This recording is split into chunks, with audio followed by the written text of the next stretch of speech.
हाँ जी, तो कल एक हल्का फुल्का छोटा सा ही क्लास हुआ था, लेकिन अपन ने हल्का फुल्का देख लिया था कि what exactly we are gonna learn in depreciation.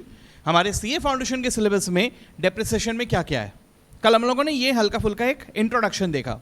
ठीक है, आज यहां से शुरू करते हैं। सबसे पहले डेप्रिसिएशन के बारे में अगर जानना है तो you have to refer to accounting standard 10। ठीक है, पहले अकाउंटिंग स्टैंडर्ड 6 में रखा करता था, लेकिन अब उसको मर्ज कर दिया गया accounting standard 10। Accounting standard 10 is about PP&E, property plant and equipment. ठीक है, सो PP&E में वैसे तो प्रॉपर्टी प्लांट एंड इक्विपमेंट के बारे में सब कुछ लिखा हुआ है। When you acquire a property plant and equipment, what should be the cost, at what cost you should do the accounting. ठीक है, एट द सेम टाइम उसका किस तरह से अकाउंटिंग ट्रीटमेंट चलेगा, उसी में आता है डेप्रिसिएशन, उसी में आता है इम्पेयरमेंट, एटसेट्रा एटसेट्रा, सब चीजें। ठीक है, तो हम लोग जो देखने जा रहे हैं that is about only depreciation. Impairment हमारे सिलेबस में है नहीं, कल ही बताया था मैंने आपको। ठीक है, so what do you mean by depreciation? Depreciation is the systematic allocation of the depreciable amount, systematic allocation of the depreciable amount of an asset over its useful life. Okay, over its useful life. Simple meaning of depreciable amount is historical cost of the asset minus residual value. Historical cost of the asset minus residual value.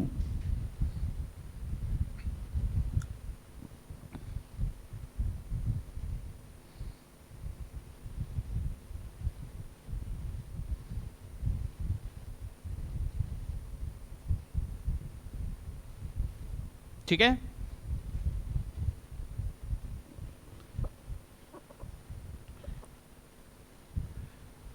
Okay.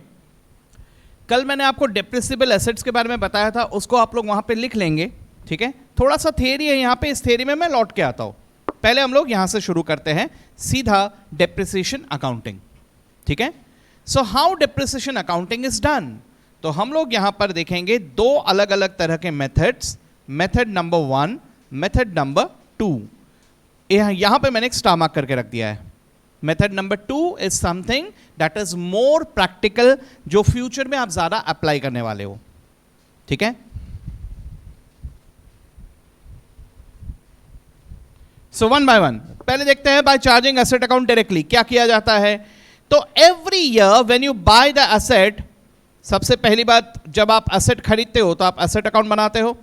ठीक है, entry क्या होती है asset खरीदने पे, asset account debit to cash, या asset account debit to bank, या asset account debit to जो भी सप्लायर है उसका, अगर उधार में लिया है तो। Right, so asset account will be debited. ठीक है, एसेट अकाउंट क्या होगा, डेबिट किया जाएगा। ओके, और कैश या बैंक अकाउंट क्रेडिट होगा, वो नहीं बना रहा हूं मैं फिलहाल, कैश बैंक नहीं बना रहा हूं।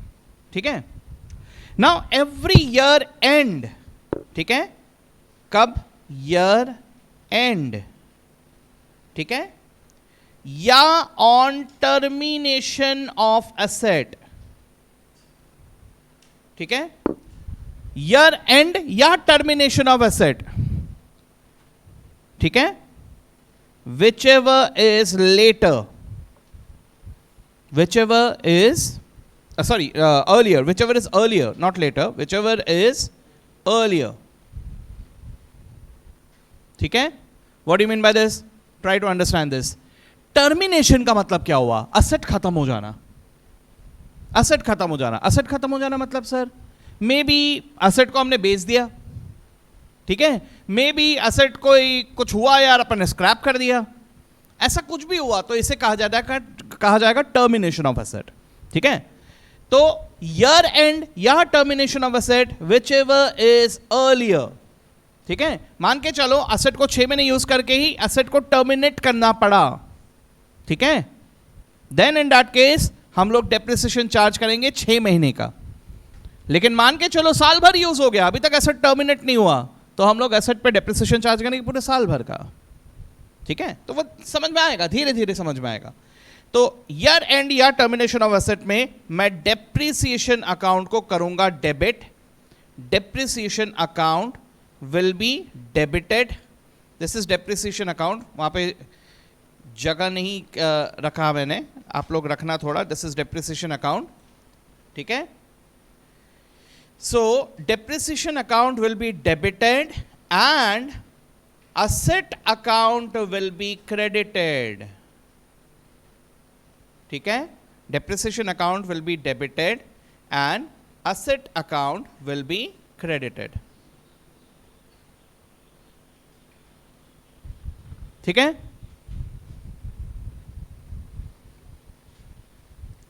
At the end of the year, depreciation account will be closed by transferring it to profit and loss account, क्योंकि depreciation account is also a nominal account, है ना?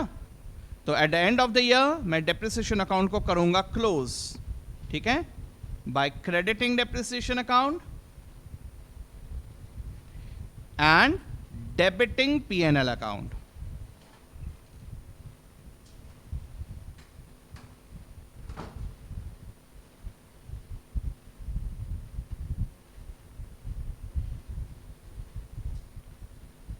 ठीक है? क्या किया हम लोगों ने? हमने डेप्रिसिएशन अकाउंट को क्लोज कर दिया, कैन आई से सो?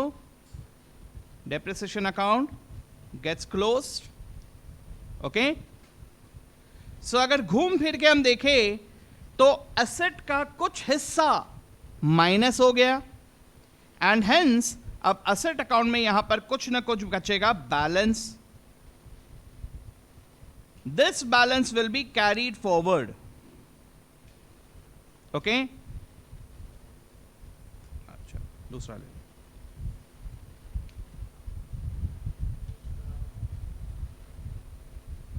इसमें ना इसको अलग रख देते हैं,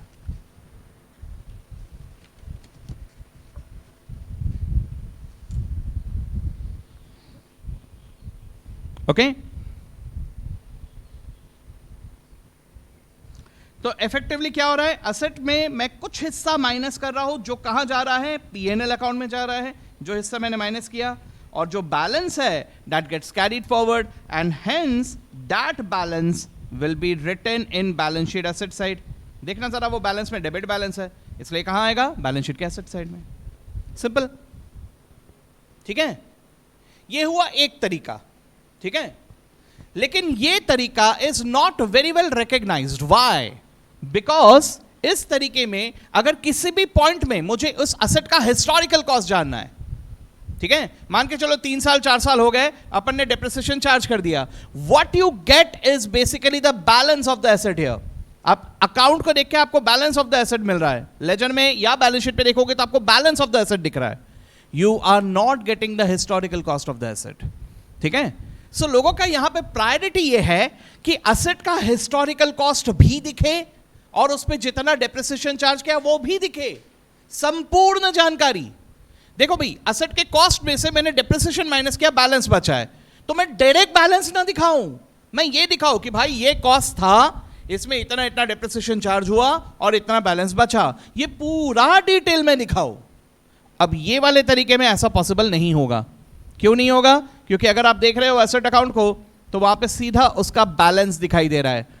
पहले साल में आप बोलेंगे सर मुझे दिख रहा है, ठीक है, लेकिन जरा सोच के देखो दूसरे साल में क्या होगा? This balance will be brought forward here. Is it the original cost? नहीं ना। तो आपको दूसरे साल से जो दिखाई दे रहा है that is just a balance. उसके बाद फिर से आप डेप्रिसिएशन चार्ज करोगे, दूसरे साल के इनमें फिर से आपको एक बैलेंस दिखाई देगा। Getting me? तो ये एक ड्रॉबैक है इस पर्टिकुलर मेथड का, ठीक है? इसीलिए संपूर्ण डिटेल दिखाने के लिए we move to the second method which is called as provision for depreciation method.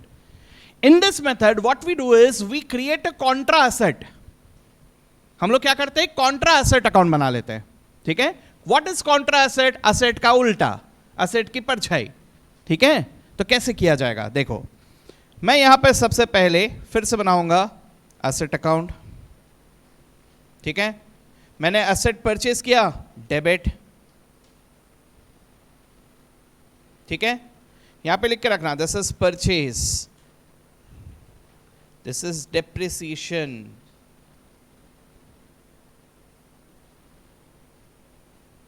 ठीक है, जो कि ट्रांसफर हुआ पीएनएल में।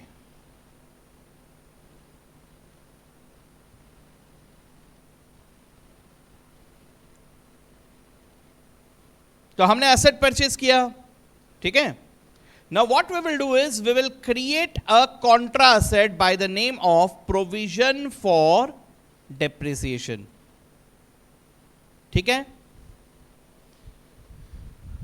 इसके अलग अलग नाम होते हैं, प्रोविजन फॉर डेप्रिसिएशन, या कभी कभी इसे कहा जाता है एक्यूमुलेटेड डेप्रिसिएशन, या इसी का एक और नाम यूज होता है जो ज्यादा प्रैक्टिकल नहीं है लेकिन किताबों में लिखा मिलता है, डेप्रिसिएशन रिजर्व अकाउंट। ये प्रैक्टिकल बिल्कुल नहीं है, रियल वर्ल्ड में आप ये नाम कभी नहीं देखोगे, लेकिन कुछ किताब में वो हमारा जो हमेशा से परंपरा चलता आ रहा है 2 + 2 = 7, तो अगर किसी ने लिख दिया 2 + 2 = 7 तो बाकी किताब बिना सोचे समझे एज इट इज छाप देते हैं। तो ये नहीं होता, कुछ भी एक छाप देते हैं, तो वो कुछ किताबों में अनफॉर्चुनेटली पॉपुलर हो चुका है और उसी मुताबिक वो डेप्रिसिएशन रिजर्व लोगों ने छाप के रख दिया है। तो हो सकता है आपको भी दिख जाए, लेकिन please understand that is not a practical name. Real world में आपको ये नाम कभी नहीं दिखेगा, सिर्फ किताबों में दिखेगा, वो भी कुछ सिलेक्टेड, ठीक है। तो ये बता दिया मैंने कि ये नाम भी दिखेगा लेकिन वो गलत नाम है, ठीक है। अब एग्जाम में लिखते मत बैठना ये दिस इज रॉन्ग नेम, ऐसा मत लिखते रहना, जो दिया उसको एज इट इज एक्सेप्ट कर लेना। डेप्रिसिएशन रिजर्व जो कि गलत है, ठीक है। दो नाम सही है, एक है प्रोविजन फॉर डेप्रिसिएशन, दूसरा है एक्यूमुलेटेड डेप्रिसिएशन, ये दो नाम सही है, ठीक है। ओके, तो ये क्या है, this is Contra asset.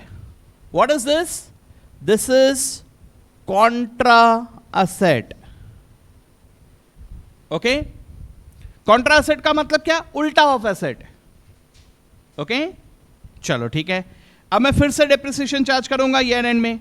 So depreciation account will be debited, depreciation account will be debited, and now instead of crediting asset account I will credit this to provision for depreciation account, ठीक है। what is this, this is depreciation,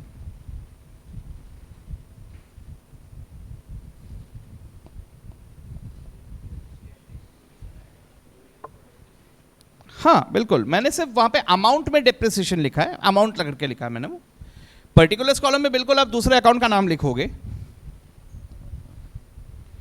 आपने depreciation का amount को कहां transfer किया, provision for depreciation में, ना कि एसेट अकाउंट में। बात एक ही है, कैन आई से सो, बात सेम ही है भाई। इंस्टेड ऑफ क्रेडिटिंग असेट मैंने इसे कॉन्ट्रा एसेट में क्रेडिट कर दिया, बात तो एक ही है, ठीक है। कहने का मतलब मैं एक अकाउंट मेंटेन करने की जगह दो अलग अलग अकाउंट मेंटेन करूंगा, एज सिंपल एज दैट, ठीक है। चलो ठीक है, बाकी एज इट इज रहेगा। At the end of the year we will close depreciation by transferring it to profit and loss account, ठीक है। So at the end of the year close depreciation by debiting P&L and crediting your depreciation account. So as usual आपका depreciation account close हो जाएगा।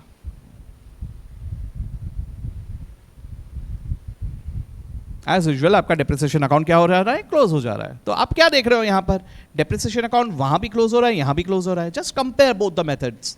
What you seeing, what you seeing here, you see that the P&L account is as it is. P&L में कोई फर्क नहीं है, P&L के debit में डेप्रिसिएशन इधर भी है उधर भी है, डेप्रिसिएशन अकाउंट इधर भी क्लोज हो रहा है उधर भी क्लोज हो रहा है। फर्क क्या है, फर्क सिर्फ इतना है कि एक तरफ सिर्फ असेट अकाउंट है जिसमें हर चीज एडजस्ट हो गया, मिक्स हो गया, और दूसरी तरफ मैंने असेट अकाउंट अलग रखा और उसका डेप्रिसिएशन जितना भी है उसे एक अलग अकाउंट में मेंटेन कर रहा हूं, called as provision for depreciation, ठीक है। सो होगा क्या, यहां जो बैलेंस बचेगा, कहां, असेट अकाउंट में, ये जो बैलेंस है this will always be the cost. यानी बैलेंस शीट में हमेशा हमेशा उस एसेट पे जितना भी कॉस्ट था, हिस्टोरिकल कॉस्ट जो था, वो मुझे दिखता रहेगा, ठीक है सर। लेकिन हिस्टोरिकल कॉस्ट पे तो उसका वैल्यू नहीं है, करेक्ट, उसका value is historical cost minus depreciation, तो उसका डेप्रिसिएशन अलग से दिखाई देगा और ये बैलेंस भी बैलेंस शीट में कैरी फॉरवर्ड होगा। सो इफेक्टिवली ऐसा कुछ होगा कि मेरे बैलेंस शीट में मैं असेट अकाउंट दिखाऊंगा इनर कॉलम में, ठीक है, जिसमें से मैं माइनस करके दिखाऊंगा प्रोविजन फॉर डेप्रिसिएशन, और फिर आउटर कॉलम में I will show the final amount. ठीक है, इस मेथड में क्या हो रहा है, इस मेथड में बैलेंस शीट में सीधा असेट दिखाई दे रहा है एट द बैलेंस अमाउंट, और यहां पर क्या हो रहा है, असेट में से मैं डेप्रिसिएशन जितना भी है वो अलग से मेंटेन कर रहा हूं और उसे अलग से लिख रहा हूं। ठीक है,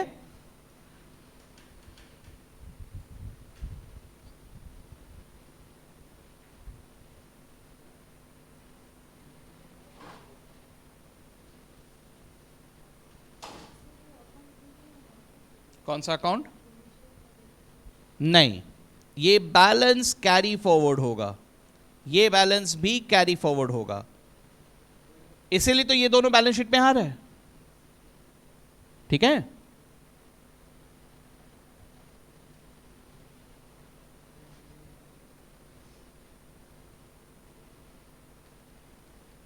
आदित्य नोट्स ले लो।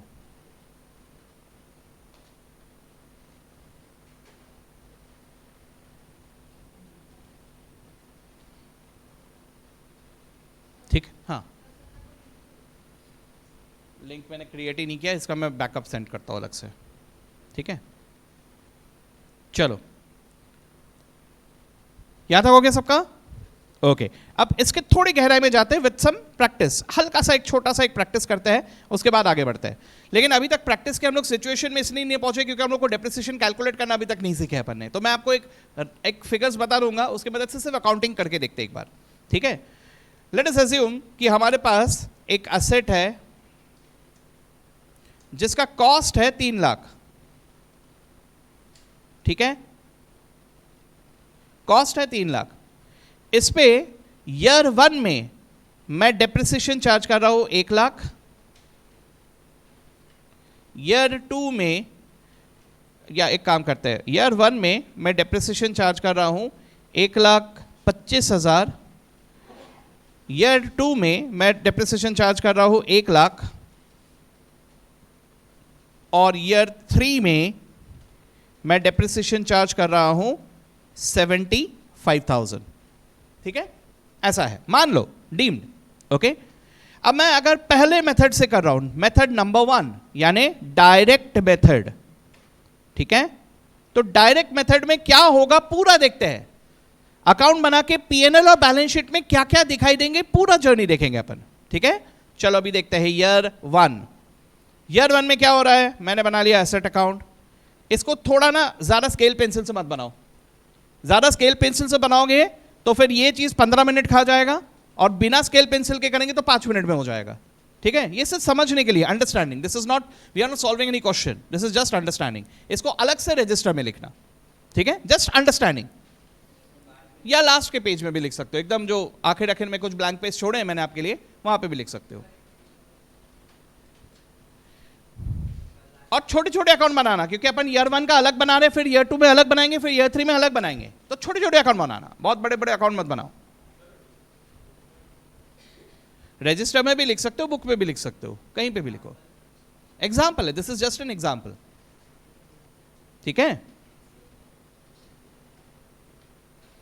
This is just for understanding, this is not any question that we are solving. ठीक है, देखो भाई, तो सबसे पहले हमने क्या किया, हमने एसेट खरीदा, तो asset account debit to cash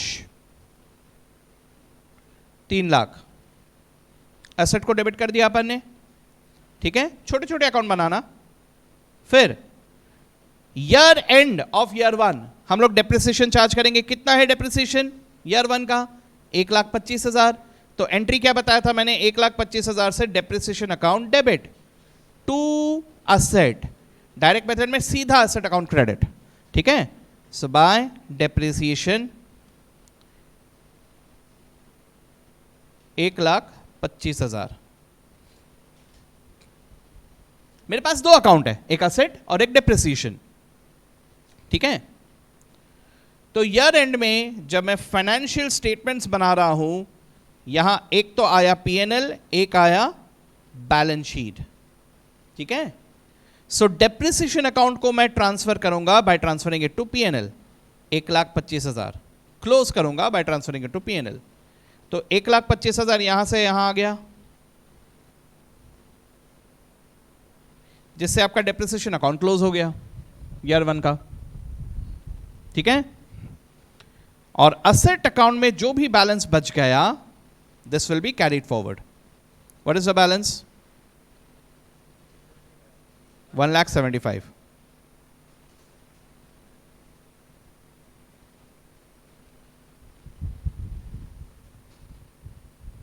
ये 1,75,000 का जो बैलेंस कैरी फॉरवर्ड हो रहा है, this will be written in the balance sheet.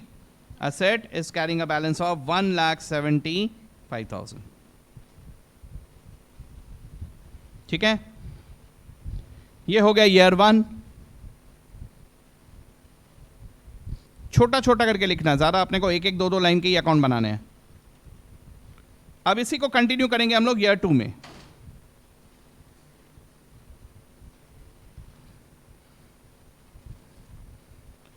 Year 2 में फिर से मैंने यहां पे बनाया असेट।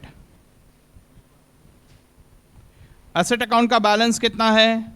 ब्रॉट फॉरवर्ड 1,75,000, ठीक है।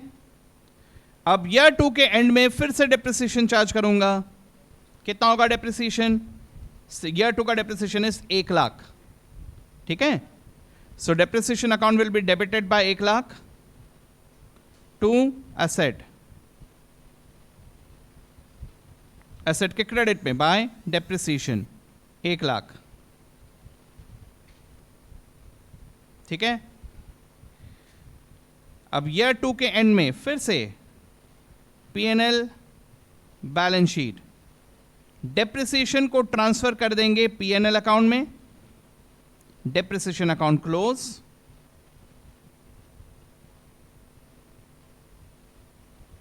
ठीक है। असेट अकाउंट का बैलेंस कैरी फॉरवर्ड कर दिया जाएगा। कितना है बैलेंस? 75,000। ये आ गया बैलेंस शीट में, यहां असेट साइड में,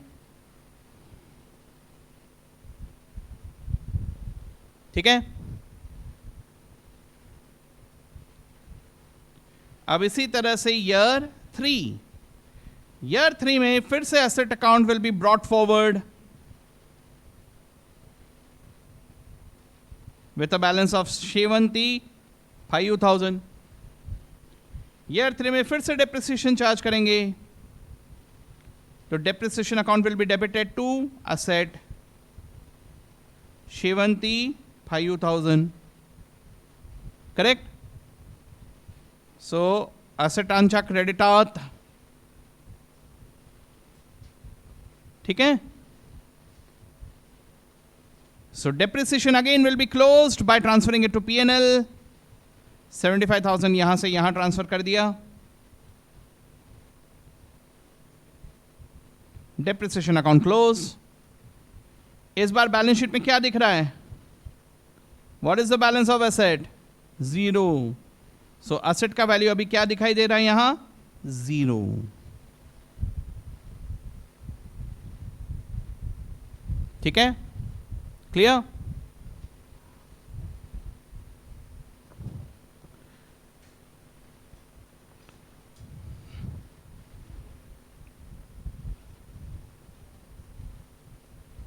अब इसी चीज को प्रोविजन वाले मेथड में, सेम चीज को कैसे प्रेजेंट किया जाएगा? प्रोविजन वाले मेथड में कैसे इनकम स्टेटमेंट और बैलेंस शीट में ये दिखाई देगा? लेट्स अंडरस्टैंड दैट, ठीक है। देखो अभी ईयर 1 फिर से मैंने बनाया असेट, फिर से मैंने बनाया प्रोविजन फॉर डेप्रिसिएशन।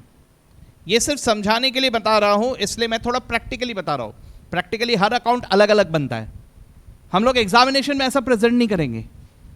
एग्जामिनेशन में कैसा होता है कि एक ही पेज में अपने को 5-6 साल का करने के लिए बोलते हैं, तो अपन एक ही पेज में 5-6 साल का लिख लेते हैं सीधा एक ही अकाउंट उसी नीचे लिखते जाते हैं अपन, तो वो प्रेजेंटेशन अलग है।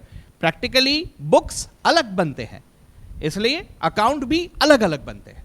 ठीक है, तो ये मैं आपको थोड़ा प्रैक्टिकली सामान समझा रहा हूं। सॉल्व करते वक्त, क्वेश्चन सॉल्व करते वक्त अपन एग्जाम स्टाइल में ही करेंगे इसको। ठीक है, क्योंकि आप लोग ऐसा लग रहा होगा कि सर ऐसा अलग अलग क्यों बना रहे हैं, एक में ही कर देते थे ना सर। वैसा तरीका बिल्कुल है, वो बुक किताबी तरीका है, लेकिन प्रैक्टिकली ऐसा नहीं है। ओके, चलो, तो मैंने दो अकाउंट बना लिए, asset account, provision for depreciation. सबसे पहले मैंने एसेट खरीदा, सो टू कैश 3 लाख। ठीक है, ईयर 1 एंड में मैं चार्ज करूंगा डेप्रिसिएशन। ईयर 1 का डेप्रिसिएशन है 1,25,000। सो मैं डेप्रिसिएशन को तो डेबिट करूंगा, लेकिन इस मेथड में मैं असेट को क्रेडिट नहीं कर रहा हूं। यहां पे हेडिंग में लिख देना, हा, provision method.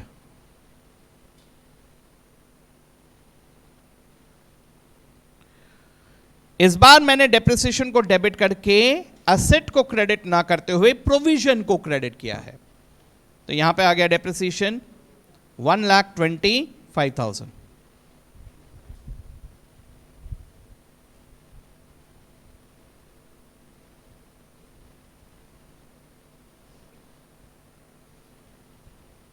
Now asset is a real account, provision for depreciation is contra asset.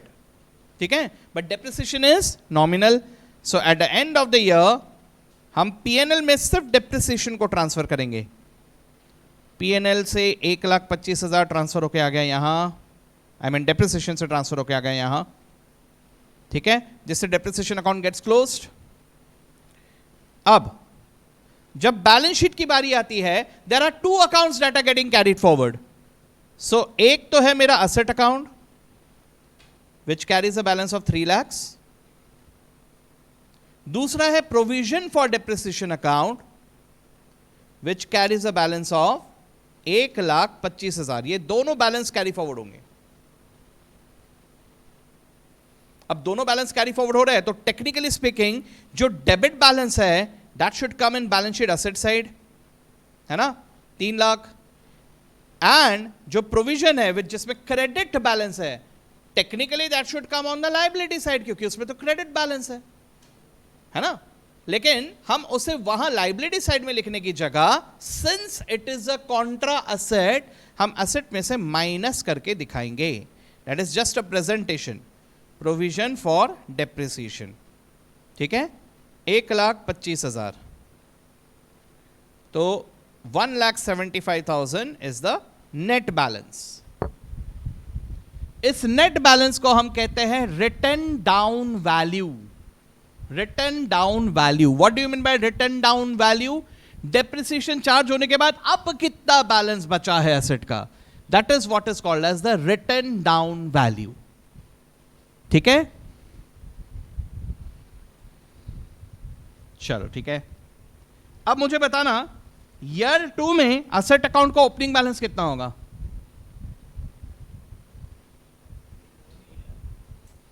Year 2 में एसेट अकाउंट का ओपनिंग बैलेंस कितना होगा? ईयर 2 का opening balance of asset account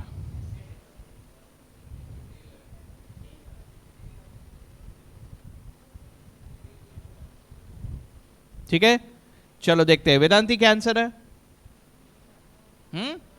absolutely right, Vedanti is absolutely correct. 3 lakh. क्यों? आपको बैलेंस शीट से opening balance जज नहीं करना है, आपको लेजर से जज करना है। जरा देखो एसेट का क्लोजिंग बैलेंस क्या था, तो वही तो ओपनिंग बैलेंस होगा ना। बैलेंस शीट में आपने 2 अकाउंट को मिक्स करके प्रेजेंट किया है, that is just a presentation, but that doesn't mean that asset account का बैलेंस चेंज हो गया। ठीक है, there are 2 accounts that are to be brought forward in year 2। एक है एसेट अकाउंट और दूसरा है प्रोविजन फॉर डेप्रिसिएशन अकाउंट। ये दोनों अकाउंट ब्रॉट फॉरवर्ड किए जाएंगे। असेट का what will be the balance that will be brought forward? 3 lakh. And provision का balance that will be brought forward will be 1,25,000। अब देखो ऊपर जो लेजर अकाउंट में क्लोजिंग बैलेंस था वही यहां का ओपनिंग बैलेंस है। ठीक है, क्लियर करो चीजों को, ठीक है, गलत चीजें अगर दिमाग में है तो कोई बात नहीं, उसको क्लियर करते हुए चलो। समझ में आ गया? ओके, अब क्या होगा, फिर से वही प्रोसेस चालू हो जाएगा हमारा, डेप्रिसिएशन। सो सेकेंड ईयर का डेप्रिसिएशन 1 लाख रुपए था, तो मैं क्या करूंगा, अब फिर से डेप्रिसिएशन अकाउंट को डेबिट करूंगा 1 लाख, लेकिन क्या मैं एसेट को क्रेडिट करूंगा? नहीं, मैं क्रेडिट कहां करूंगा, टू प्रोविजन फॉर डेप्रिसिएशन। तो यहां डेबिट करके मैंने प्रोविजन फॉर डेप्रिसिएशन अकाउंट में क्रेडिट कर दिया 1 लाख।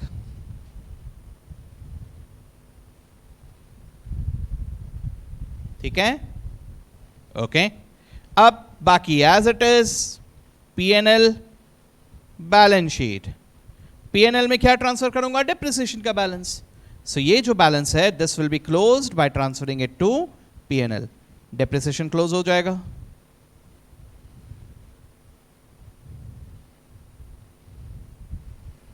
ठीक है,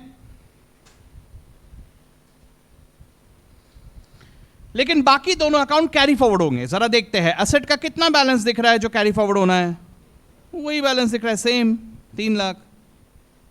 ठीक है, तो डेबिट बैलेंस है इसलिए यहां लिखूंगा 3 लाख, लेकिन फिर से प्रोविजन का जो बैलेंस है इसे लायबिलिटी साइड में लिखने की जगह मैं इसे एसेट में से डिडक्शन करके दिखाऊंगा। अब जरा देखना प्रोविजन का बैलेंस कितना है, बैलेंस इज 2,25,000, लेकिन इस साल का डेप्रिसिएशन तो 1 ही लाख था, तो ये जो बैलेंस दिख रहा है ये क्या है, this is 2 years accumulated depreciation। समझ में आ रहा है क्या है? Provision for depreciation account doesn't represent only current years depreciation, वो तो डेप्रिसिएशन अकाउंट में दिख रहा है आपको, वो तो पीएनएल में चला गया। So provision for depreciation account shows the till date depreciation, यानी आज तक हमने टोटल कितना डेप्रिसिएशन चार्ज किया ये सब हमें नजर आ जाता है इन provision for depreciation account. Clear? क्या हो गया राजू, नींद नहीं खुली?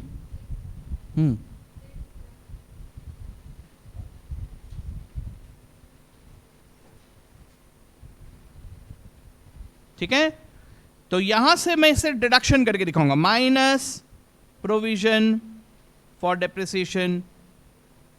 ठीक है, 2,25,000, सो यहां बैलेंस दिखाई दे रहा है 75,000।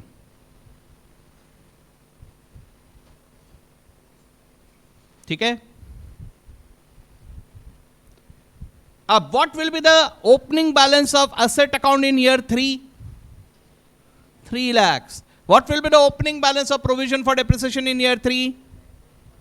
2,25,000. ओपनिंग बैलेंस के लिए आप बैलेंस शीट नहीं देखोगे, ओपनिंग बैलेंस के लिए आप देखोगे लेजर। ठीक है, चलो ठीक है, ईयर 3 ये मैंने बनाया asset account and provision for depreciation.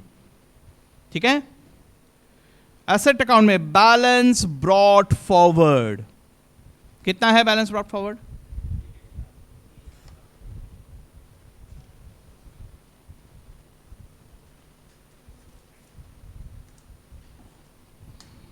$3 lakh, and इसी तरह से यहां भी बैलेंस ब्रॉट फॉरवर्ड कितना, 2,25,000। ठीक है, देखो डायरेक्ट मेथड में आपको एसेट का WDV डायरेक्टली दिख रहा है, लेकिन प्रोविजन मेथड में आपको एसेट का WDV डायरेक्टली नहीं दिख रहा है, आपको दो अलग अलग अकाउंट को देख के समझना पड़ेगा, right? What is the WDV of the asset? Is it 3 lakhs? 3 lakhs is the cost of the asset. What is the WDV? 75,000. ठीक है, मतलब किस्सा ऐसा है कि डायरेक्ट मेथड में एक ही घड़ी में आवर्स का काटा भी है, मिनट्स का काटा भी है, तो आप टाइम देख सकते हो, लेकिन प्रोविजन मेथड अगर है तो उसमें 2 घड़ी है, एक में आवर्स का काटा है, एक में मिनट्स का है, तो कितने बजे उसके लिए आपको दोनों घड़ी देखने पड़ेंगे। समझे बात को? ऐसा है। चलो ईयर 3 में फिर से डेप्रिसिएशन चार्ज करेंगे। ठीक है, सो डेप्रिसिएशन कितना चार्ज करेंगे? 75,000. So depreciation account will be debited and credit provision, ठीक है।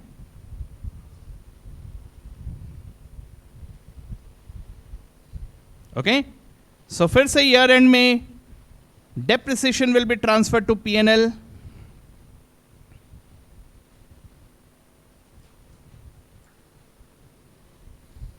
and what about the balance sheet? The economic life has ended, though the asset might still have a life, but the economic life has ended. So मैं इसका balance as it is लिख दूंगा, balance carry forward 3 lakh, ठीक है। Asset carries a balance of 3 lakhs, ठीक है, minus provision for depreciation 3 lakh, ठीक है। रुक जाना, लिखना मत, ये कितना बचा 0, है ना। तो अगर यहां पर आपके पास एक चॉइस है, सुन लो पहले सब लोग, आपके पास एक चॉइस है। अगर आपको ऐसा लग रहा है कि ये खत्म हो गया यार, अब मुझे एसेट बेचने का है, अब मुझे एसेट रखने का ही नहीं है, ठीक है, I want to replace the asset. देखो, अगर एसेट का इकोनॉमिक लाइफ खत्म हो गया तो मेरे तो कोई काम का नहीं है ना वो, अब उस एसेट को मेंटेन करना भारी पड़ रहा है। आप समझ रहे हो मेरी बात को? इकोनॉमिक लाइफ खत्म हो जाने का मतलब क्या हुआ? When the economic life ends, इसका मतलब यह होता है कि asset is not giving me that much benefit जितना उस एसेट पे खर्चा हो रहा है। Getting me? तो ये एसेट मेरे को पालना भारी पड़ रहा है अभी, इसको रख के फायदा नहीं है, इसको बेच दो। Getting me? कभी कभी ऐसा नहीं होता, पुराना कोई खटारा 2 व्हीलर 4 व्हीलर अपने पास पड़ा है, चल नहीं रहा, फायदे में नहीं आ रहा, लेकिन फिर भी रखा है, उसको मेंटेन करने का फल तुम्हें अपने को खर्चा आ रहा है। Getting me? तो उसको रख के कोई फायदा नहीं है, बेच दो उसको। ओके, तो यही चीज यहां पर भी हमें करना है। अगर ऐसा करना होता है, अगर हमें पूरी तरह से इस एसेट को खत्म कर देना है, तो फिर प्रोविजन फॉर डेप्रिसिएशन अकाउंट का जो बैलेंस है that is transfer to asset account. देखो अभी मैंने जो लिखा, ये क्या लिखा, मैंने इन दोनों बैलेंसेस को कैरी फॉरवर्ड किया, लेकिन there is no sense carrying them forward क्योंकि इसका economic life has ended. So if you want to finish them off, what you need to do is just transfer the balance of provision for depreciation to asset. कैसे होगा? देखो, provision for depreciation में कितना balance है? 3 lakh, correct. अगर ये 3 लाख का balance है, क्रेडिट बैलेंस है, क्लोज करने के लिए क्या करूं? डेबिट करना पड़ेगा, करेक्ट। कहां ट्रांसफर करूंगा? एसेट में। तो अगर मैंने यहां डेबिट किया, एसेट अकाउंट में कर रहा हूं क्रेडिट, यहां लिख रहा हूं प्रोविजन। क्या किया मैंने? यहां से यहां ट्रांसफर कर दिया। रिजल्ट क्या हुआ? ये अकाउंट भी खत्म, ये अकाउंट भी खत्म। Got it?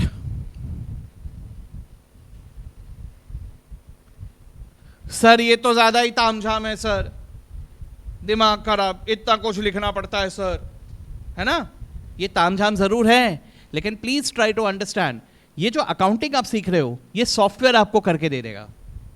प्रैक्टिकली जरा सोच के देखो, आज के जमाने में ये लिख लिख के कोई नहीं करता। Getting me? ये सब चीजें सॉफ्टवेयर के थ्रू हो जाता है। तो एक बार जर्नल एंट्री पास कर दिया, ledger, trial balance, P&L, balance sheet तक सब कुछ सॉफ्टवेयर खुद ही कर देता है, आपको नहीं करना पड़ता। So that is not a big deal. Passing the entry is not a big deal today. What is the big deal is how clearly you are passing on the information. All these are financial informations. So we need to be sure about how clearly we are passing on the information. Accounting का definition पढ़ा था, याद है? Accounting is an art. आप financial information को किस तरह से present करते हो, that is an art. Okay? आप चाहो तो शॉर्टकट में किसी भी तरह से निपटा दो, आप चाहो तो उसको बहुत ही बेहतरीन तरह से प्रेजेंट करो। Getting me? तो डायरेक्ट मेथड एक शॉर्टकट तरीके से निपटाने वाला तरीका है, और हम लोग सिंस लिख लिख के कर रहे हैं, हमको अच्छा लगता है, ठीक है। लेकिन द पॉइंट इज कि यूजर्स के पॉइंट ऑफ व्यू से ज्यादा सही is provision for depreciation method. Why? जरा देखो एक बार, ईयर 1 में बैलेंस शीट पे क्या देखा? आप यूजर्स को देखोगे ना, यूजर को लेजर नहीं मिलता, एक्सटर्नल यूजर को क्या मिलता है? सिर्फ P&L और बैलेंस शीट। Getting me? अब वो P&L और बैलेंस शीट को, जब वो बैलेंस शीट को रीड करेगा, उसे क्लैरिटी मिल रहा है। देखो ईयर 1 में क्या दिख रहा है उसको? 3 लाख माइनस 1,25,000, उसको क्लैरिटी मिल रहा है कि भाई एसेट का हिस्टोरिकल कॉस्ट था 3 लाख और उसमें डेप्रिसिएशन चार्ज हुआ 1,25,000, हेंस बैलेंस बचा 1,75,000। Getting me? क्या ये क्लैरिटी उसे इस मेथड में मिला था? जरा सोच के देखो, यहां पर पहले साल में बैलेंस शीट कैसा दिख रहा था डायरेक्ट मेथड में? असेट सीधा 1,75,000, क्या इमेज जाएगा उसके दिमाग में? भाई 1,75,000 का असेट है, उसका हिस्टोरिकल कॉस्ट क्या था पता चलेगा उसको? नहीं। समझ रहे हो? तो from the point of view of clarity for the user, देखो यहां पर फिर से देखो ईयर 2 के एंड में कैसा दिख रहा है प्रोविजन मेथड में? 3 लाख माइनस 2,25,000, क्या दिखाई दे रहा है उसे? 3 lakh was the original cost of the asset, 2,25,000 क्या है? That is the accumulated depreciation for 2 years. Is that depreciation of year 2? No, it is the accumulated depreciation of 2 years. Hence 75,000 का balance बचा है. He is getting more clarity. क्या ये clarity यहां पर भी मिल रहा था? देखो ईयर 2 का बैलेंस शीट क्या दिख रहा है? सीधा 75,000. Getting me? Are you understanding why provision method is superior and why AS recommend us to follow the accumulated depreciation या provision for depreciation method? समझ पा रहे हो सब लोग? ठीक है? देखो this is what ICAI wants, लेकिन अनफॉर्चुनेटली आजकल एक ऐसा शॉर्टकट का जमाना हो गया है कि हम लोग सब शॉर्टकट के पीछे भागने लग गए. ICAI चाहता है कि आप इंटरमीडिएट और फाइनल में आने से पहले इस फाउंडेशन को स्ट्रांग रख के आगे बढ़ो. यू शुड अंडरस्टैंड कि मैं क्या कर रहा हूं. लेकिन अनफॉर्चुनेटली आज के डेट पे अपन बस अकाउंट बना दिया, जर्नल लिख दिया, लेजर बना दिया, खत्म. तो वो तरीके से हमें बाहर आना बहुत ज्यादा जरूरी है. ठीक है? ये प्रोसेस थोड़ा लेंदी और थोड़ा कॉम्प्लिकेटेड जरूर होता है, लेकिन ये ज्यादा फ्रूटफुल होता है. आई होप कि ये बात आप लोग भी समझ पा रहे हो. ठीक है? तो थोड़ा मेहनत ज्यादा जरूर होगा, सोचने में दिमाग को कष्ट थोड़ा ज्यादा होगा, लेकिन प्रैक्टिकली ज्यादा फायदेमंद होगा. ठीक है?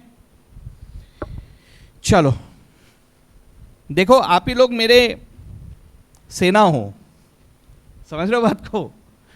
ये जो मैं कोशिश कर रहा हूं कि यार ये ट्रेंड चेंज होना चाहिए, ठीक है, तो कभी ना कभी ये होगा सक्सेसफुल. मेरी कोशिश ये कि पूरे इंडिया में ये तरह से सब लोग सोचने लग जाए. ठीक है? कभी ना कभी मैं सक्सेसफुल जरूर होऊंगा, मुझे मालूम है, लेकिन अभी फिलहाल आप मेरे सेना हो. ठीक है? तो आप लोग प्लीज इसको इस तरह से लॉजिकली आगे ले जाना. ओके? चलो ठीक है, ये हम लोगों ने समझा अकाउंटिंग. ओके, लेट्स लौट के कम बैक करते हैं. ये प्रैक्टिस तो होगा आगे चल के अपने क्वेश्चंस में, लेकिन इसी के साथ साथ अगले पेज में आपको दिख रहा होगा लॉजिक. ठीक है? Logic, what is logic?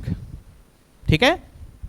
चलो लॉजिक समझने से पहले मैं एक यहां पे लिखवा देता हूं. यहां पे ऑब्जेक्टिव्स ऑफ डेप्रिसिएशन था ना, ऑब्जेक्टिव्स ऑफ चार्जिंग डेप्रिसिएशन. इसमें लास्ट वाले बॉक्स में एक चीज लिख लो आप लोग, लास्ट वाले बॉक्स में, और फिर अपन लॉजिक में जाएंगे. ठीक है? ऑब्जेक्टिव्स ऑफ चार्जिंग डेप्रिसिएशन मतलब मैं डेप्रिसिएशन क्यों चार्ज कर रहा हूं भाई? ठीक है? For replacement of asset. ठीक है? For replacement of asset. Okay? बाकियों में भी जाएंगे अपन, लेकिन बाद में. पहले अपन इस लॉजिक वाले में आ जाते हैं. हर्ष ध्यान दो. ठीक है? चलो इस लॉजिक को जरा देखने की कोशिश करते हैं. यहां पे आपको दो चीजें दिखाई दे रहे हैं, एक असेट और एक डेप्रिसिएशन. ठीक है? अपन एक एग्जाम्पल ले लेते हैं. ठीक है? एग्जाम्पल में मान के चलो cost is 5 lakh, cost is 5 lakh and depreciation is 1 lakh per annum. Cost is 5 lakh and depreciation is 1 lakh per annum. ठीक है? अब देखो कैसा होता है. सबसे पहले जब मैंने असेट खरीदा, ये असेट का टेबल दिख रहा है आपको, ये असेट 5 लाख का था. असेट कितने का था? 5 लाख का. अब मैंने क्या किया? डेप्रिसिएशन चार्ज किया 1 लाख. जैसे ही 1 साल हो गया मैंने डेप्रिसिएशन चार्ज किया 1 लाख. अब एसेट कितने का हो गया? अब एसेट हो गया 4 लाख का। कैन आई से सो? ठीक है। फिर मैंने ईयर 2 में फिर से डिप्रिसिएशन चार्ज किया 1 लाख। ठीक है। अब एसेट कितने का हो गया? अब एसेट हो गया 3 लाख का। ईयर 3 में, this was year 1, this was year 2, year 3 में मैं फिर से डिप्रिसिएशन चार्ज करूंगा 1 लाख। ठीक है। तो एसेट का बैलेंस कितना बच गया? 2 लाख। ठीक है। ये मैं आ गया ईयर 4 में। ईयर 4 में और डिप्रिसिएशन चार्ज किया 1 लाख। अब ईयर 5 में कितना बैलेंस बच गया? 1 लाख। लास्ट में फिर से डिप्रिसिएशन चार्ज कर दूंगा 1 लाख, बैलेंस हो गया 0।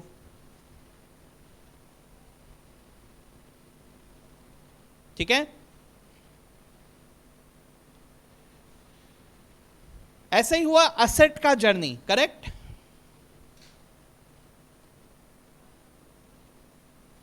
हर साल एसेट 1-1 लाख से कम होता गया। ठीक है। अच्छा, जरा साथ ही साथ आप लोग एक बार दिमाग में लाओ कि क्या हर साल मेरे जेब से 1-1 लाख रुपए गए, कि मेरे जेब से पहले ही साल में 5 लाख रुपए चले गए थे? पहले ही साल चले गए यहां, करेक्ट? सो यहीं पे मेरा कैश आउटफ्लो हो चुका था 5 लाख। Getting me? मेरे जेब से 5 लाख रुपए चले गए and assuming that the life is 5 years, 5 lakh रुपए ब्लॉक हो गए फॉर 5 साल। ठीक है। अब देखो डेप्रिसिएशन के फॉर्म में क्या हो रहा है। मैं हर साल डेप्रिसिएशन चार्ज कर रहा हूं आराम से। ईयर 1 मैंने 1 लाख रुपए का डेप्रिसिएशन चार्ज किया। ठीक है। ईयर 2 में मैंने 1 लाख ईयर 1 के प्लस 1 लाख अभी के, यानी टोटल 2 लाख का डेप्रिसिएशन चार्ज कर लिया। Correct.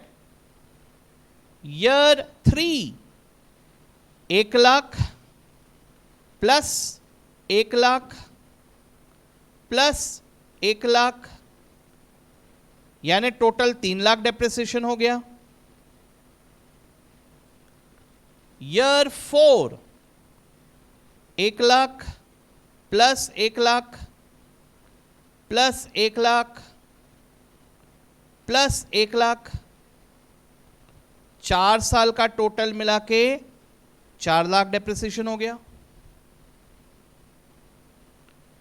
And finally year 5 1 lakh plus 1 lakh plus 1 lakh plus 1 lakh plus 1 lakh, कितना हो गया? 5 लाख।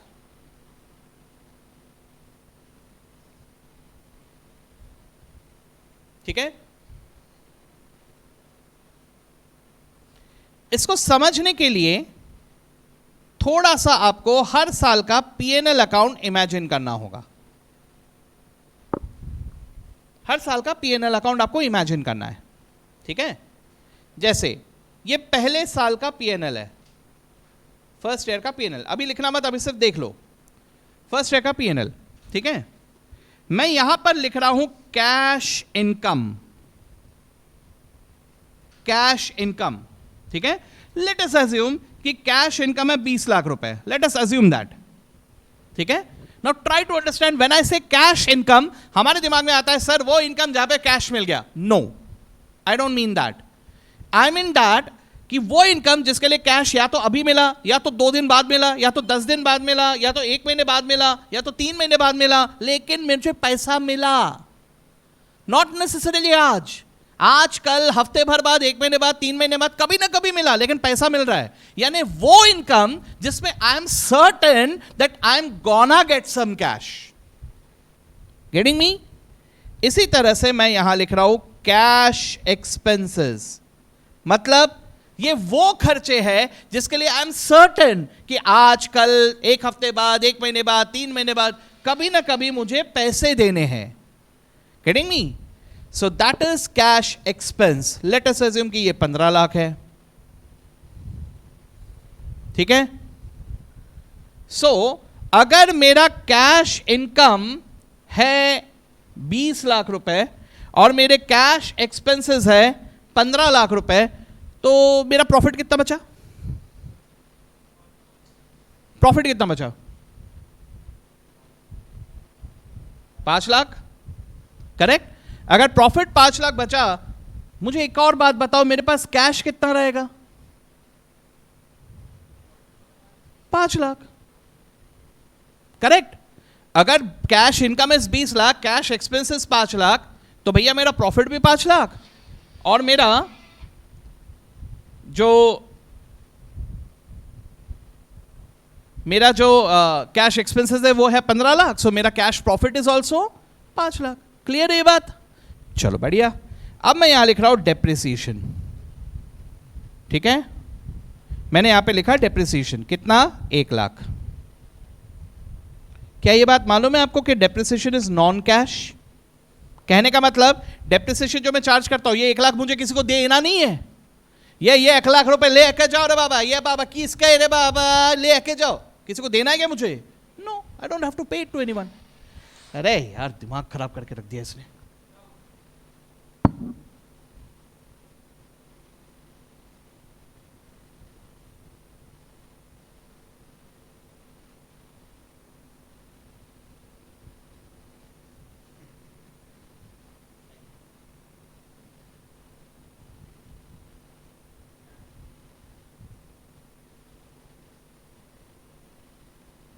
दोबारा मत पूछना.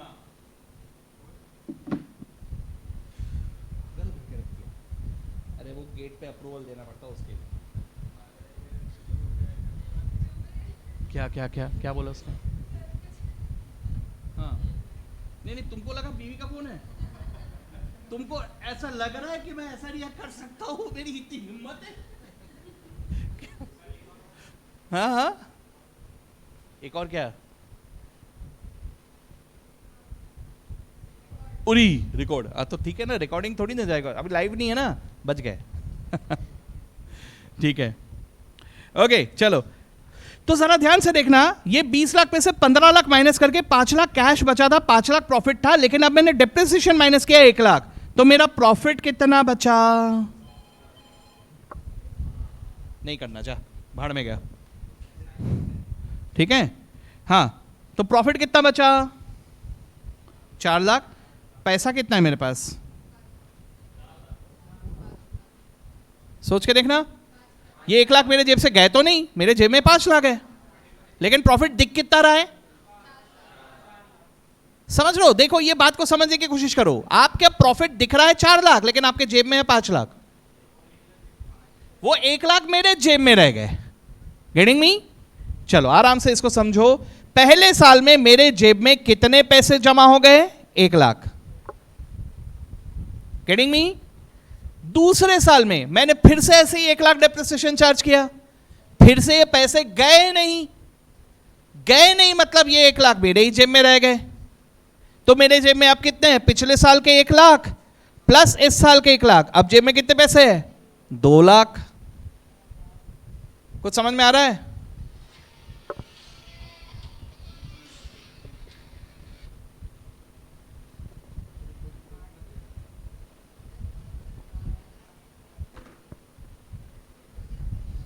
दिमाग खराब कर रहा है यार.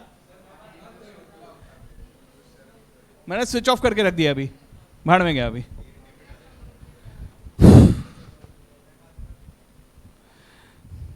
ऑटोमेटेड रहता है, क्या बात करोगे तुम? चलो चलो, एनीवेज. अरे यार पूरा फोकस डाइवर्ट हो जा रहा है. हाँ ध्यान से, क्या कह रहे हैं, फिर से शुरू करते हैं. तो मैंने क्या किया, मैंने पहले साल में 1 लाख का डेप्रिसिएशन चार्ज किया. ये 1 लाख कहीं गए नहीं, यानी ये 1 लाख मेरे पास जमा हो गए. दूसरे साल में पिछले साल के 1 लाख प्लस इस लाख के 1 लाख, कितना जमा हो गया? 2 लाख. तीसरे साल में कितना जमा हो गया? 1 लाख 1 लाख 1 लाख, कितना हो गया? 3 लाख. चौथे साल में 1 लाख 1 लाख 1 लाख 1 लाख, कितना जमा हो गया? 4 लाख। पांचवें साल में कुछ समझ में आ रहा है क्या हो रहा है? जरा समझने की कोशिश करो। आपके पास एक एसेट था जो हर साल थोड़ा थोड़ा करके रिड्यूस हो रहा है, उसका इकोनॉमिक बेनिफिट कम हो रहा है। 5 लाख, 4 लाख, 3 लाख, 2 लाख, 1 लाख, फुस, ठीक है। और वहीं पे आपको मालूम है कि 5 साल बाद ये एसेट हो जाएगा फुस, करेक्ट? तो आपने क्या कर दिया? शुरुआत से ही पहले 1 लाख जमा किया, फिर 2 लाख जमा किए, फिर 3, फिर 4, फिर 5, यानी जब तक ये एसेट खत्म हुआ, कहना ऐसे कि मैंने 5 लाख रुपए जमा कर लिए। डेप्रिसिएशन इज अ प्रोविजन, कल कहा था मैंने आपको। So how depreciation is a provision, समझ में आ रहा है? वाया डेप्रिसिएशन आप हर साल अपने प्रॉफिट में से कुछ पैसा सेट असाइड करके रख देते हो, और यही पैसा आगे चल के आप यूज करोगे for replacement of the asset. 5 साल बाद ये एसेट जाने वाला है, ये मुझे पहले से मालूम है, तो मैं हर साल पहले से ही 1-1 लाख जमा करता जा रहा हूं कि जब ये एसेट खत्म होगा तब मेरे पास 5 लाख रुपए होंगे for replacement of the asset. ये बात जा रहा है दिमाग में? This is what is the logic. Clear हुआ? देखो मैं ये भी बता देता हूं आप लोगों को कि ये लॉजिक लोगों के दिमाग में क्लियर ना होने की वजह से क्या क्या गलतियां होती है। भाई साहब, डेप्रिसिएशन ऑन एसेट्स के बात अगर मैं करूं तो बड़े बड़े ऑर्गेनाइजेशन में एसेट्स का वैल्यू होता है इन क्रोर्स, एंड डेप्रिसिएशन का amount also is in crores, ठीक है। मैं एक एग्जांपल बता रहा हूं आप लोगों को, नाम नहीं लूंगा, नाम नहीं ले सकता, वहां पे आर्टिकलशिप के जमाने में गया था मैं, ठीक है। इंटरेस्टिंग केस लॉ है, आप लोगों को सुना रहा हूं, सुन लो इस बात को, ठीक है। वहां पे गया मैं, ऑडिट चल रहा है, तो जो हेड है अकाउंट्स डिपार्टमेंट के, वो अकाउंट्स डिपार्टमेंट के हेड से कुछ बातचीत चल रही है। अब फ्रेंडली हो जाते हैं अपन, दोस्ती हो जाती है, तो उनसे बातचीत चल रही है, तो उनको सडनली एमडी ने बुलाया। एमडी के केबिन में गए, वापस आए, वापस आके एकदम पसीना पसीना। मैं बोला भाई पूरा ऑफिस एयर कंडीशनड है, एमडी का केबिन एयर कंडीशनड है, और तू अभी जहां पर खड़ा है ये भी एयर कंडीशनड है, पसीना क्यों आ रहा है? बोले यार एमडी ने क्वेश्चन ही ऐसा पूछा कि मेरे को जवाब ही नहीं आ रहा। बोला क्या क्वेश्चन पूछा? अब क्वेश्चन सुनो मजेदार। बोला कि कंपनी पिछले 5 की 6 साल, वो याद नहीं एग्जैक्टली, कितने तो भी सालों से लॉस में है। बोला हाँ सर। बोले फिर भी हम हमारा सैलरी कैसे पे कर दे रहे हैं, फिर भी हम हमारे इलेक्ट्रिसिटी एक्सपेंसेस कैसे पे कर रहे हैं, हमारे पेमेंट्स कैसे चल रहे हैं? कुछ नहीं, कंपनी इज एट लॉस। उनका सीधा क्वेश्चन है कि अगर कंपनी इज एट लॉस तो कंपनी चल कैसे रही है? अगर 5 साल से कंपनी लॉस में है तो 5 साल से कंपनी चल कैसे रही है? ठीक है। जब उसको जड़ से हम लोगों ने देखा, जब एक क्वेश्चन आया सामने, हमको भी इंटरेस्टिंग लगा, मतलब हमारी पूरी टीम थी तो हम लोगों को भी इंटरेस्टिंग लगा, यार मस्त है यार, मजेदार क्वेश्चन है, ये तो सही में चैलेंजिंग है यार, लॉस में फिर भी चल रही है कंपनी, चल देखते हैं। तो फिर हम लोगों ने रिसर्च किया, तो फिर हम लोगों को ये पता चला कि company was using their depreciation cash for making payment of salary. ये बात अभी आप लोग क्लिक कर पाओगे। ये जो पैसा यहां पर आ रहा है ये क्या है? ये जो पैसा जमा हो रहा है ये दिख नहीं रहा, ये कैश में पड़ा है, लेकिन ये आपको कोई स्पेसिफिकली बोल नहीं रहा, आपने कोई अलग से कोई फंड नहीं बनाया कि भाई ये रिप्लेसमेंट ऑफ एसेट के लिए, ये बस कैश में पड़ा है।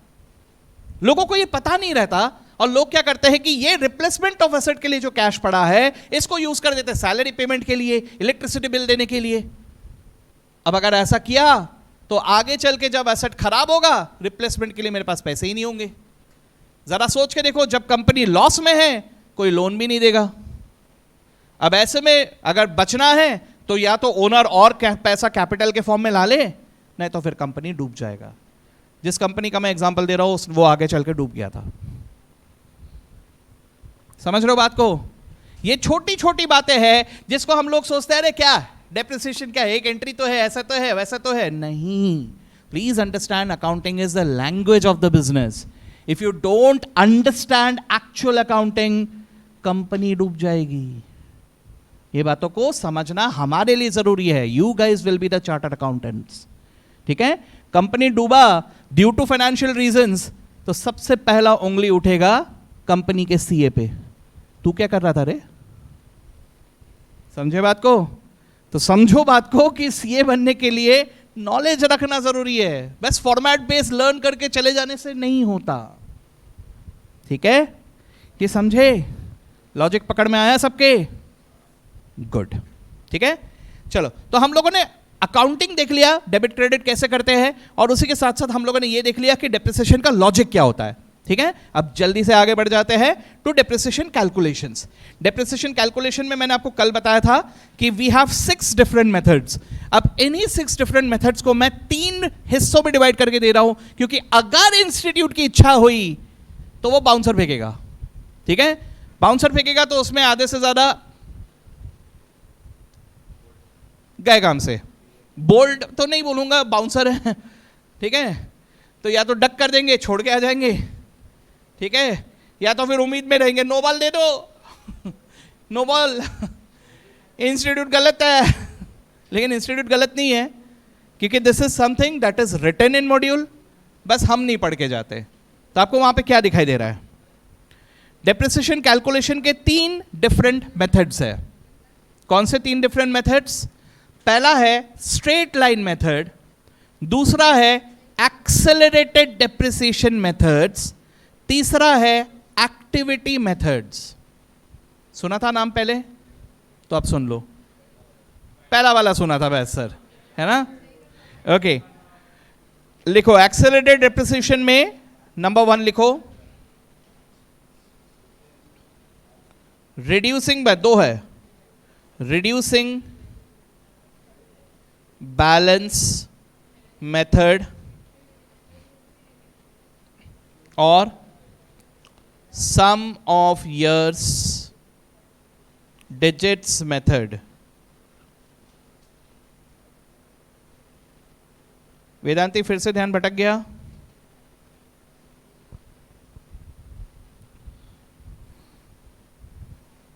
आप लोगों को आपका खुद का पोटेंशियल समझ में नहीं आ रहा है। आप लोग अगर खुद ईमानदारी से ध्यान दोगे तो यू कैन डू वंडर्स, बहुत अच्छा कर सकते हो। लेकिन सिर्फ ध्यान ना देके क्यों उस मौका को गवा रहे हो, है ना? ध्यान दो। ओके, 2 नाम लिखे मैंने, reducing balance method and sum of years digits method. ये दोनों क्या है? Accelerated depreciation methods. और यहां पर 3 नाम लिख रहा हूं, डिप्लीशन मेथड,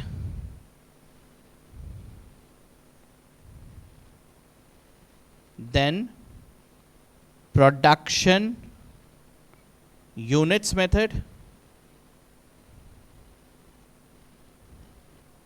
और तीसरा मशीन आर रेट मेथड।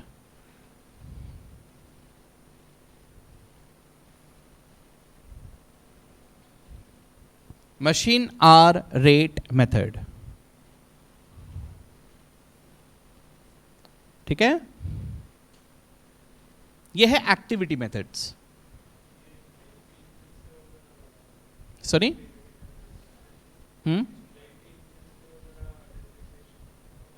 किस पे? हाँ, क्यों होता है वो बताता हूं अभी। ठीक है, ये कहां अप्लाई करना? कभी कभी इंस्टीट्यूट अपने से ये क्वेश्चन पूछता है कि tell us that what is the suitable method. देखो बात को समझो, एज अ सीए हो सकता है कि आपकी जिम्मेदारी ऐसे भी हो कि कोई नया नवेला कंपनी बना है, वहां पे आपके पास काम ये आया है कि हमारा अकाउंटिंग सिस्टम डेवलप करके दो। समझे बात को? आपके सामने क्वेश्चन नहीं आएगा, सर ये क्वेश्चन है, इसको आंसर लिखा के दे दो। सर ये फाइनल अकाउंट्स का क्वेश्चन है, इसका trading 1/4 page, PNL 3/4 page, balance sheet tally हो गया, बल्ले बल्ले। वैसा नहीं होगा। अब आपके सामने एक कंपनी आएगा और बोलेगा सर हमारा अकाउंटिंग सिस्टम डेवलप करके दो। बोला क्वेश्चन तो दो। सर क्वेश्चन कुछ नहीं है, ये कंपनी, आप बोलो क्या करना है। Getting me? तो अकाउंटिंग सिस्टम डेवलप करना है तो वहां पे आपको बहुत सारी चीजें सोचने होंगे, जिसमें one of the things will be depreciation, how the assets will be depreciated. ठीक है, अब इसमें ज्यादा से ज्यादा जन क्या करता है? काम आसान कर लेता है। कैसे काम आसान कर लेता है? जैसे अगर ये कंपनी है तो आपका काम वैसे ही आसान है। क्यों? क्योंकि कंपनीज एक्ट में ही लिखा है कि भैया कौन सा मेथड लगाना है और क्या रेट लगाना है। उसमें कंपनीज एक्ट में लिखा है, अपने को तो सीधा सीधा लॉ को फॉलो करने का है। ठीक है, बाकी सारी जगह पे ज्यादातर जन क्या करते हैं? एक काम करते हैं यार, इनकम टैक्स तो सबको भरना है, तो इनकम टैक्स एक्ट में भी मेथड और रेट लिखे हुए हैं, तो सीधा सीधा वो वही वाला अडॉप्ट कर लेते हैं। लेकिन हर एक बंदा ऐसा होगा क्या? नहीं। कुछ लोग यहां पर ये भी हो सकते हैं कि नहीं सर, हमारे हिसाब से हम देखेंगे कि कौन सा मेथड यहां पे सूटेबल है, जो सूटेबल मेथड है वही अप्लाई करेंगे। तो इंस्टीट्यूट कभी कभी आपसे ये क्वेश्चन पूछता है कि भाई ऐसा ऐसा कुछ एक असेट है, कोई इंडस्ट्री है, यहां पे कौन सा मेथड सूटेबल है, आप बताइए। Kidding me? कई बार देखते हो ना कि क्वेश्चन पूछ लेते हैं, नीचे suggest your answer, give your opinion, ऐसे वाले भी कभी कभी आते हैं क्वेश्चंस, तो वहां पे ऐसे आपका ओपिनियन पूछा जाता है। समझ रहे हो? एज ए सी आपका कंसल्टेशन का काम होगा कि नहीं होगा? तो ओपिनियन तब देना पड़ेगा ना आपको। अब ये हम लोग एग्जाम में क्या करते हैं, छोड़ के आ जाते हैं। सॉल्व कर लिया क्वेश्चंस, कैलकुलेशन, ओपिनियन छोड़ के आ गए। ठीक है? ऐसा नहीं है, आगे चल के तो वही ओपिनियन देना आपको, उसी का तो पैसा मिलेगा। ठीक है? तो वो कैसे दोगे, इसके लिए ये मेथड्स को समझ लो पहले। ठीक है? देखो, अलग अलग एसेट अलग अलग नेचर के होते हैं। कुछ एसेट ऐसे होते हैं जो हर साल through out it economic life consistent benefit मिलने वाला है अपने को। ये बेनिफिट ना ऊपर जाएगा ना नीचे जाएगा, ये चलता रहेगा सेम। अगर ऐसा रहा देन स्ट्रेट लाइन मेथड। लेकिन ज्यादातर एसेट में का आपको एक नेचर दिखाई देगा जिसमें कैसा दिखाई देगा कि आपको एसेट का बेनिफिट सबसे ज्यादा मिलेगा in the very first year, in the second year थोड़ा कम benefit, in the third year और थोड़ा कम, इन द फोर्थ ईयर और कम, इन द फिफ्थ ईयर और कम। यानी बेनिफिट धीरे धीरे धीरे धीरे कम होता जाएगा। जब ऐसा दिखाई दे तो depreciation also should be charge in the same ratio. ऐसे मेथड्स को हम कहते हैं एक्सेलरेटेड डेप्रिसिएशन मेथड्स, जहां पे डेप्रिसिएशन धीरे धीरे धीरे धीरे कम होता जाता है। ठीक है? सुन के कहीं ना कहीं ये लगेगा कि हाँ सर, ये तो हमको थोड़ा थोड़ा मालूम है। तो ये मालूम है, लेकिन फिर भी अगर इस पे अगर क्वेश्चन पूछ रहे institute, explain accelerated depreciation methods, तो अगर ये पढ़ा ही नहीं होगा तो हम उसको छोड़ के आएंगे। तो पता होना चाहिए हमें। ठीक है? तीसरा, एक्टिविटी मेथड्स। एक्टिविटी मेथड्स मतलब यहां पे डेप्रिसिएशन डिपेंड करता है ऑन एक्टिविटीज। मतलब देखो, एक्टिविटी कभी कम हो सकता है, कभी ज्यादा हो सकता है। आप लोगों को समझाने के लिए मैं क्या करता हूं, ये इमेजेस दिखा रहा हूं। देखो, स्ट्रेट लाइन मेथड में इमेज कैसा दिख रहा है, असेट लिखा दिख रहा है आपको, एक सामान लिखा दिख रहा है, साइज वगैरह। अब पलटा के मैं यहां आ गया, रिड्यूसिंग बैलेंस मेथड, आपको एसेट कैसा लिखा दिख रहा है, धीरे धीरे धीरे धीरे कम हो रहा है। एसेट का बेनिफिट धीरे धीरे धीरे धीरे कम होता जा रहा है। ठीक है? Same with sum of your digits method. लेकिन इसके बाद डिप्लीशन मेथड में देखो क्या दिख रहा है, कभी कम कभी ज्यादा, है ना? तो भाई साहब, ये एसेट ही ऐसा है जिसका बेनिफिट कभी कम भी हो सकता है, कभी ज्यादा भी हो सकता है। ठीक है? तो बेनिफिट अगर कम ज्यादा हो रहा है तो डेप्रिसिएशन भी वैसे ही होगा, डिपेंडिंग अपॉन द बेनिफिट। जब ज्यादा बेनिफिट है ज्यादा डेप्रिसिएशन, जब कम बेनिफिट है कम डेप्रिसिएशन। तो यहां पे डेप्रिसिएशन कम होता जाएगा क्या? नहीं। तो बढ़ता जाएगा क्या? नहीं। तो इक्वल रहेगा क्या? नहीं, ये फ्लक्चुएट होता रहेगा। Getting me? This is depletion. The same is with production units. The same is with machine hour rate method. ठीक है? These are called as activity methods, जहां पे depreciation depend करता है on your activities. Clear हुआ? ठीक है? तो ये है सारे methods. One by one. सबसे पहला मेथड, सबसे आसान मेथड, स्ट्रेट लाइन मेथड। ठीक है? स्ट्रेट लाइन मेथड को अपन दो हिस्सों में डिवाइड करके देखते हैं। सबसे पहले विदाउट सैल्वेज वैल्यू, उसके बाद with salvage value. Without salvage value अगर आ गया तो भैया 10 सेकंड के लिए उठ के पहले बल्ले बल्ले करना, फिर बाद में सब बैठ के सॉल्व करना। 10 सेकंड है, उससे ज़्यादा मत करना, टाइम नहीं है। ओके? लेकिन ऐसा आने के चांसेस बहुत ही कम है। अगर आ गया तो बहुत ही अच्छा। ठीक है? चलो, तो स्ट्रेट लाइन मेथड और फिक्स्ड इंस्टॉलमेंट मेथड, दो नाम है, स्ट्रेट लाइन या फिक्स्ड इंस्टॉलमेंट। ठीक है? ओके। जनरली स्पीकिंग अपन यहां पर जो देखने जा रहे हैं, this is just a calculation. आपको भी मालूम होगा अच्छी तरह से कि इंस्टीट्यूट सिर्फ एक कैलकुलेशन पे क्वेश्चन नहीं पूछता। इंस्टीट्यूट को मजा ही नहीं आता उसमें। वो अगर कुछ भी डालेगा तो उसमें कुछ मसाला ऐड करेगा, ऐसा नहीं करेगा, तड़का मारेगा, मसाला डालेगा, फिर देगा क्वेश्चन। बहुत सारे मिक्स करके देता है वो। ठीक है? तो जो भी हो, ये फिलहाल हम लोग सब मेथड समझ के रखते हैं। चलो, तो यहां पर सबसे पहले मैं लिख के रखता हूं कि सपोज कि असेट का कॉस्ट है 5 लाख रुपए। ठीक है? और इसका एस्टिमेटेड लाइफ इज 5 साल, यूजफुल लाइफ। ठीक है? तो मैं क्या करूंगा, मैं इस एसेट को 5 साल में डिवाइड करूंगा। तो ईयर 1 में मैं क्या करूंगा, 5 लाख को मुझे इक्वली अगर 5 साल में डिवाइड करना है तो मैं ईयर 1 में कितना डेप्रिसिएशन चार्ज करूंगा, 1 लाख। ईयर 2 में कितना चार्ज करूंगा, 1 लाख। ईयर 3 में भी 1 लाख। ईयर 4 में भी 1 लाख और ईयर 5 में भी 1 लाख। हाँ, salvage value 0, without salvage value, यहां पे लिखा ही है ना, इसलिए नहीं लिखा मैंने। सैल्वेज वैल्यू मतलब value eight the and. Value eight the and what do you expect कि एसेट में से कितना वैल्यू आ जाएगा। ठीक है, कल मैंने बताया था ना residual value. Residual value, salvage value या स्क्रैप वैल्यू, यानी जब एसेट का यूजफुल लाइफ खत्म हो जाएगा व्हाट डू यू एक्सपेक्ट कि वो एसेट कितने में बिक जाएगा। ठीक है, that is the salvage value.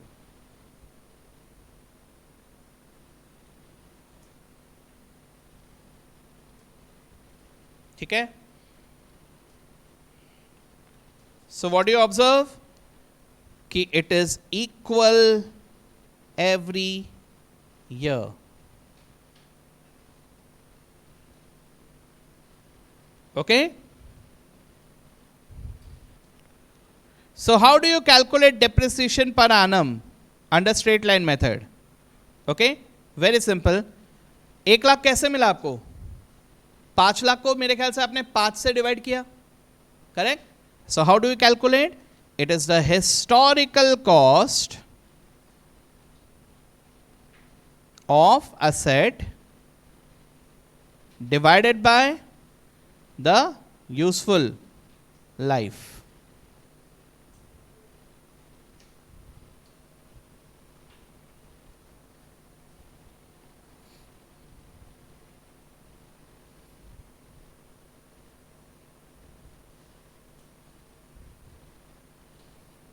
ठीक है,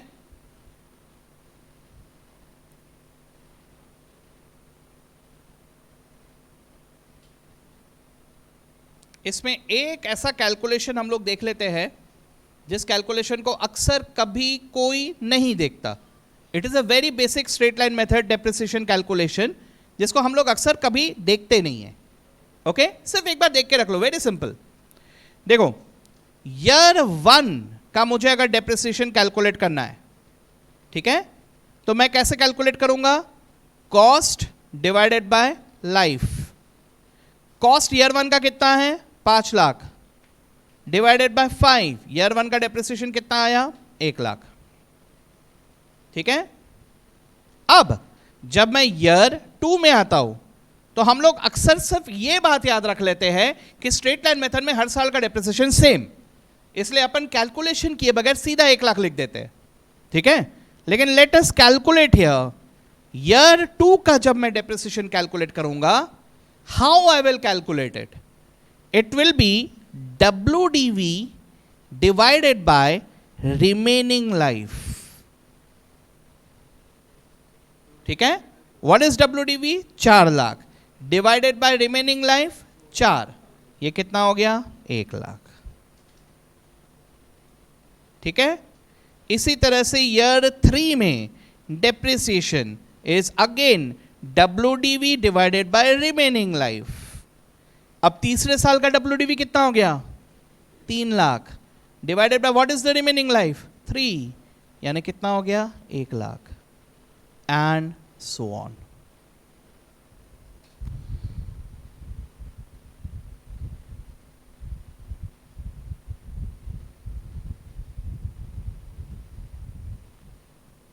इजी।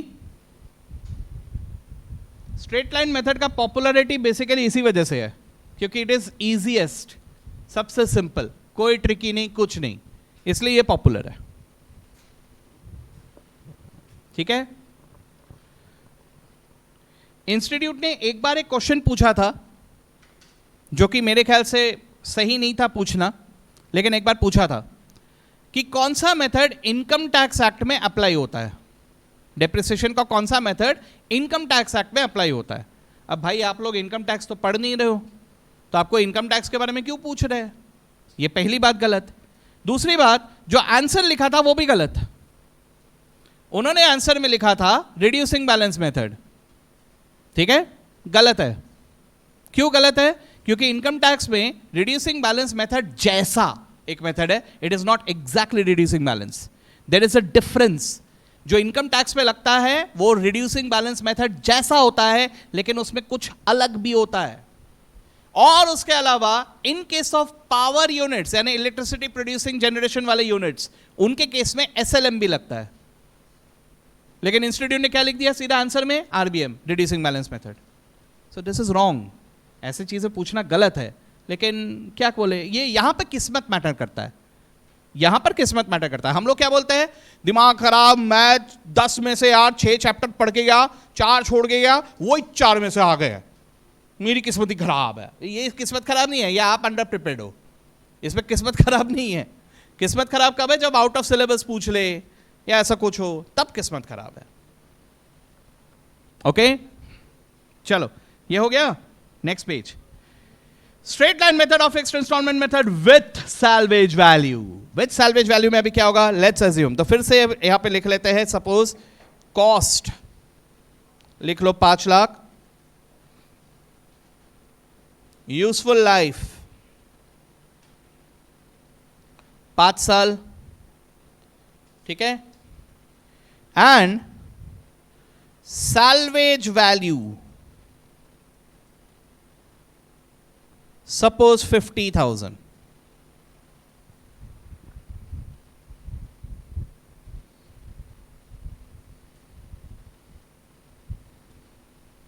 ठीक है, आराम से लेट्स ट्राई टू अंडरस्टैंड। यहां पर अपन समझेंगे the real meaning of depreciable value. ठीक है, लेट्स अंडरस्टैंड दिस। मैंने अभी थोड़े देर पहले आपको क्या कहा कि भाई डेप्रिसिएशन का purpose is to replace the asset, यानी मैंने जेब से जितना खर्चा किया ये मेरे को वसूल कर लेने हैं बिजनेस से। अगर मैंने 5 लाख रुपए खर्चा किए तो 5 साल में मुझे 5 लाख वसूल कर लेने हैं, करेक्ट? अब जरा ध्यान से सुन के देखो, मेरे जेब से इनिशियली कितना खर्चा हुआ? 5 लाख। इनिशियली कितना खर्चा हुआ? 5 लाख। लेकिन कैन आई से कि एंड में मेरे जेब में आ जाएंगे 50,000, करेक्ट? कहां से आएंगे? असेट को बेच के आ जाएंगे, रेसिडुअल वैल्यू, है ना? तो अगर 5 लाख में से 50,000 एंड में रिकवर हो जाएंगे, यानी मुझे थ्रू आउट दिस 5 years कितना पैसा रिकवर करना है? 4.5 लाख। जा रहा है बात दिमाग में? ठीक है, इस 4.5 लाख को हम कहते हैं डेप्रिसिएबल वैल्यू। ठीक है, ये जो शुरुआत में आपने पढ़ा था ना यहां पे डेप्रिसिएबल अमाउंट, देखो क्या मतलब लिखा था वहां पे आपने, depreciable amount is historical cost of the asset minus residual value. मतलब समझ रहे हो? अभी 5 लाख का अगर कॉस्ट है, जिसमें से एंड में तो 50,000 आ जाएंगे यार, रिकवर हो जाएंगे, तो मुझे बिजनेस से कितना रिकवर करना है? 4.5 lakh. Getting me? That is the depreciable amount. चलो, सो मुझे अब 4.5 लाख वसूल करने हैं। कितने साल में? 5 साल में। तो 5 साल में 4.5 लाख अगर इक्वली वसूल करना है तो मैं ईयर 1 में कितना वसूल करूंगा? ईयर 1 में कहना से मैं यहां पे ऐसा लिख रहा हूं, ध्यान से देखना। अभी ईयर 1 ईयर 2 का मैं अलग अलग लिख रहा हूं, वही चीज जैसा अभी थोड़े देर पहले सीखा था। ईयर 1 का अमाउंट होगा 5 lakh minus 50,000, 4.5 lakh divided by 5, यानी कितना?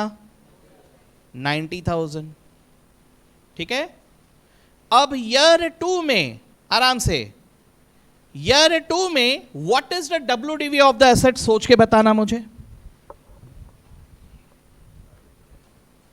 What is the WDV of the asset in year 2? बिना सोचे मत कहना, सोच के बताओ।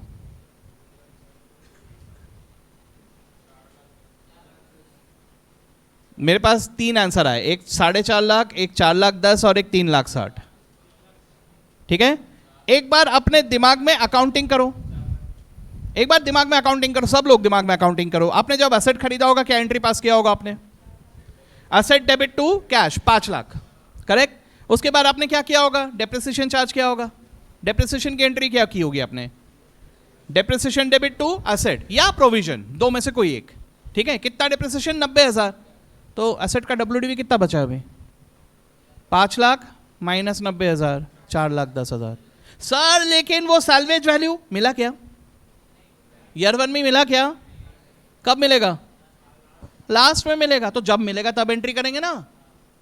डेप्रिसिएशन कैलकुलेशन में that is an estimate, but we didn't receive that 50,000 yet, तो उस 50,000 की फिलहाल कोई एंट्री नहीं होगी। Okay, so what is the WDV of the asset? 4,10,000। ठीक है, तो मैं ईयर 2 में यहां पे देखो कैसे लिख रहा हूं, 4,10,000 इज द WDV, लेकिन इस 4,10,000 में से ईयर एंड में अभी भी 50,000 वैसे ही है ना। 50,000 अभी मिले नहीं, वो तो मिलेंगे बाद में। यानी अब रिमेनिंग 4 साल में मुझे कितना डेप्रिसिएशन चार्ज करना है? 4,10,000 minus 50,000, 3,60,000. That 3,60,000, if divided in 4 years, we again get 90,000.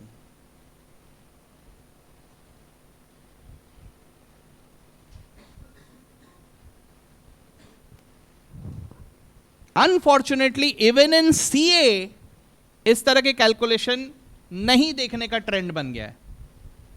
ठीक है, बट एटलीस्ट मैं ये चीज़ नहीं चाह रहा। मैं अपने क्लास में ये सब बताऊंगा और मैं अपने स्टूडेंट से ये उम्मीद भी करूंगा कि आप ये चीज़ों के बारे में दिमाग लगाओगे।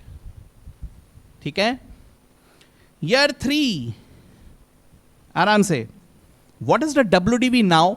ईयर 2 में 4,10,000 था, 3,20,000, करेक्ट। तो यहां पर लिखूंगा 3,20,000, लेकिन 50,000 तो अभी भी बाद में मिलेंगे अपने को। Divided by what is the remaining life? 3। आया 90 वापस।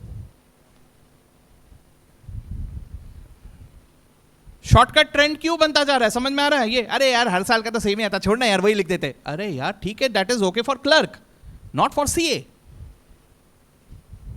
ओके, इसी तरह से ईयर 4 और ईयर 5 का लिख पाओगे आप लोग? लिखो, शायद जगह थोड़ा फॉन्ट छोटा करके लिखना पड़ेगा।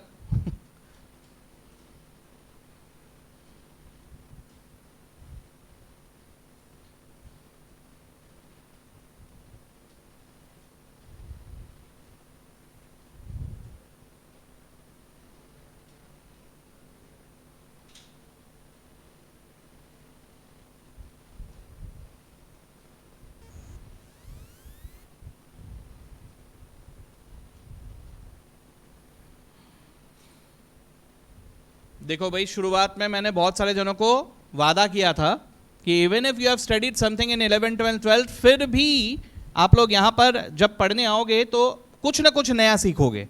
ये मैंने वादा किया था। आई होप कि वादा निभा रहा हूं, आप लोगों को सच में वो फील हो रहा है। ठीक है, आला मौजा। ओके, अब कभी कभी इंस्टीट्यूट एक और तरह का हमसे क्वेश्चन पूछता है, and that is SLM rate of depreciation. ये भी पूछता है कभी कभी। ठीक है, taking the same example as the base, how do we calculate the straight line rate of depreciation? So straight line rate of depreciation is depreciation divided by original cost of asset into 100. क्या मैंने इस formula में कहीं पे भी residual value consider किया? नहीं, that is not to be taken. So depreciation कितना था मेरा? 90,000। ओरिजिनल कॉस्ट क्या था? 5 लाख इनटू 100, ये कितना होगा? 18% शायद।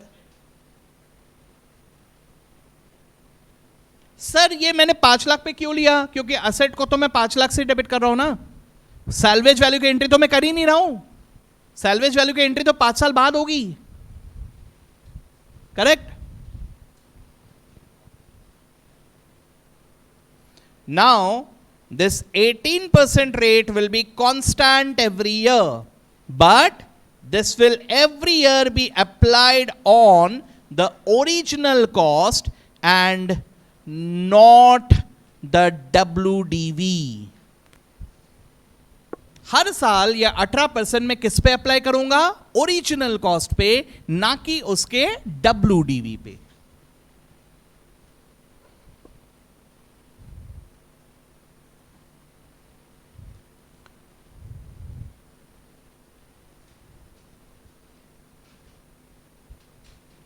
ठीक है। एग्जाम्पल मान के चलो, मैंने बैलेंस शीट का असेट साइड आपको क्वेश्चन में दे दिया है। बैलेंस शीट का असेट साइड, इसमें आपको ऐसा दिखाई दे रहा है, asset 20 lakh minus provision for depreciation, provision for depreciation 8 lakh, outer column में लिख रहा है 12 लाख। ठीक है। और आपको कहा गया है कि डेप्रिसिएशन का जो रेट है यह है 20%। So what will be the depreciation? या 10% कर लो उसको, 20 मत करो, उसको 10% कर दो, 10%। आपको बैलेंस शीट का असेट साइड दिया है। असेट साइड में आपको दिख रहा है कि asset 20 lakh minus provision for depreciation 8 lakh, final outer column में दिख रहा है 12 लाख। डेप्रिसिएशन का रेट दिया है 10%, तो डेप्रिसिएशन कितना होगा? यस राजू, क्या आंसर है?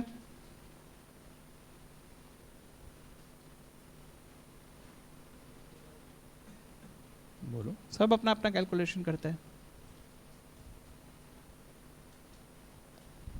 Raju, what is your answer? 1,20,000। अंश, क्या आंसर?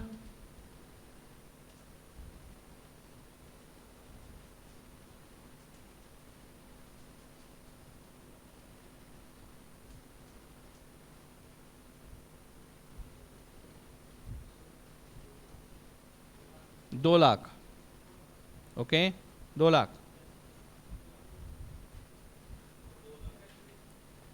आदित्य, दूसरा आदित्य, ये वाला आदित्य नहीं, आदित्य थोड़ा 2 लाख।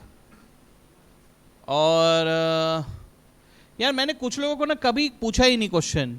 ठीक है, मुझे अभी तक नाम ही याद नहीं हुए। ठीक है, अच्छा आपका नाम क्या, मैं भूल गया। हाँ, निकिता। निकिता, क्या आंसर आ रहा है? ओके, करो करो, आराम से करो।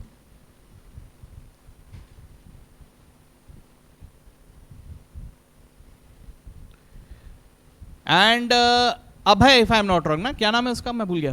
तुम्हारा नाम क्या भूल गया मैं? हाँ, विशाल, सॉरी। हाँ हाँ, 2 लाख। ओके, मुकेश 2 लाख।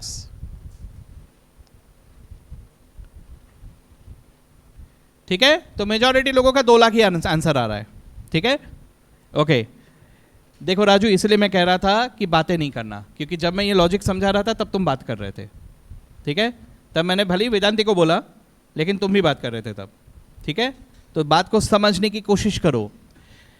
ये जो आपको यहां पे दिखाई दे रहा है एसेट साइड में, वो क्या दिखाई दे रहा है? What is that 20 lakhs? That is the original cost of the asset. And what is that 8 lakhs? That is the accumulated depreciation till date। ठीक है, यानी वहां पे बैलेंस दिख रहा है 12 लाख। ठीक है, अच्छा, तो डेप्रिसिएशन जब 10% दिया है, that will always be applied on the original cost of the asset which is 20 lakhs। तो डेप्रिसिएशन कितना होगा? 2 लाख। एक ब्रेन जैमिंग सेशन करे क्या? चलेगा? इस क्वेश्चन को देख के क्या आप मुझे बता सकते हो कि ये एसेट का कौन सा साल चल रहा है? कौन सा साल चल रहा है? आपने कौन से साल का डेप्रिसिएशन चार्ज किया अभी?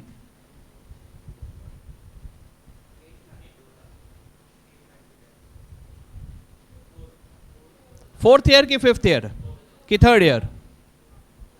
Fourth year.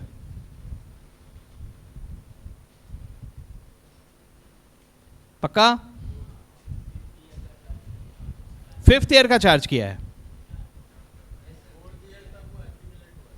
हाँ मैं पूछ रहा हूं कि ये जो 2 लाख अभी आपने चार्ज किया, ये कौन से साल का चार्ज किया? 2 लाख जो अभी आपने चार्ज किया है, ये कौन से साल का डेप्रिसिएशन है, ये पूछ रहा हूं मैं। असेट का कौन सा साल अभी चालू हुआ है, कौन सा साल चल रहा है? आई मीन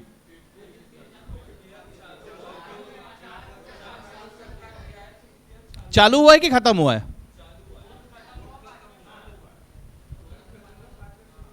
चलो, तो मुझे इतना तो समझ में आ रहा है कि स्ट्रेट लाइन मेथड है, यानी हर साल डेप्रिसिएशन सेम है, और 10% के हिसाब से 2 लाख है, हर साल का डेप्रिसिएशन 2 लाख, अज्यूमिंग कि एक ही एसेट है।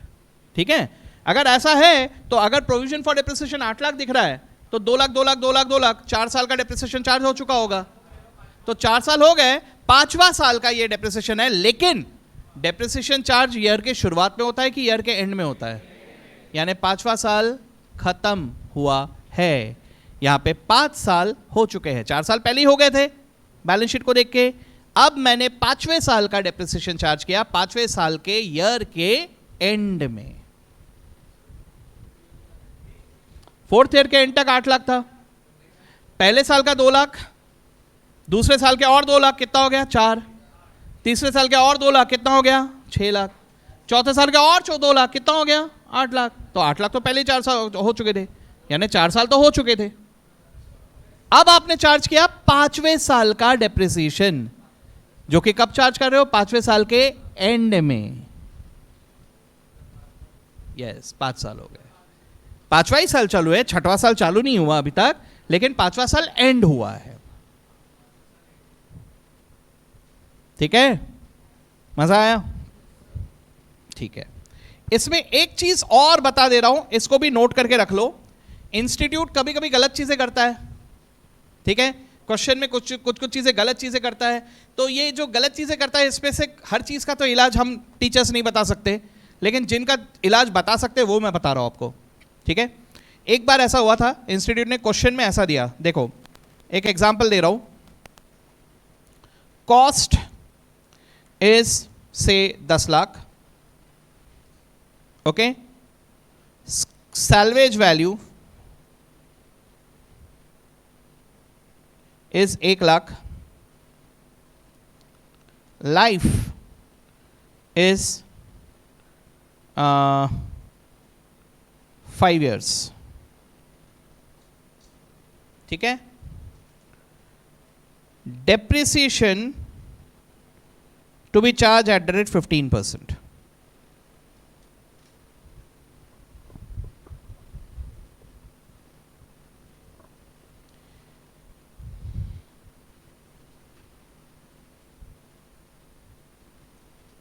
कुछ ऑब्जर्व कर रहे हो क्या?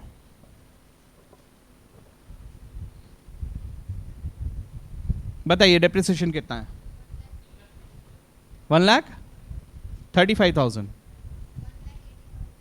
1,80,000,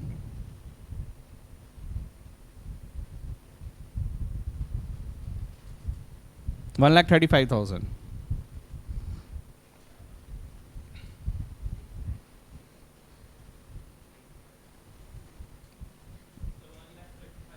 देखो बता देता हूं मैं अभी क्या हो रहा है। अगर आप यहां पर ये देख रहे हो, कॉस्ट भी दिया है, सैल्वेज वैल्यू भी दिया है, लाइफ भी दिया है, या ना फॉर्मूला लगा सकते हो, cost minus salvage value divided by life. अगर करके देखो तो कितना आ रहा है? 10 lakh minus 1 lakh divided by 5, 1,80,000। अगर 10 lakh minus 1 lakh divided by 5 करूं तो आंसर आ रहा है 1,80,000। ठीक है, लेकिन अगर मैं परसेंट लगाऊं, परसेंट किस पे लगाऊंगा? 9 लाख पे कि 10 लाख पे? देखो यहां पे आपने क्या लिखा है, क्या लिखा है? The rate is always to be applied on the original cost and not on the WDV या ऑन द सैल्वेज वैल्यू वाला अमाउंट। आपको ओरिजिनल कॉस्ट पे लगाना है। 15% किस पे लगाओगे? 10 लाख पे, नॉट ऑन 9 lakhs। ठीक है, सो 15% ऑन 10 lakhs कितना आ रहा है? यार अब गड़बड़ ना, अगर मैं ये फॉर्मूला लगाऊं तो आंसर आ रहा है 1,80,000, और अगर परसेंटेज लगाओ तो आंसर आ रहा है 1,50,000।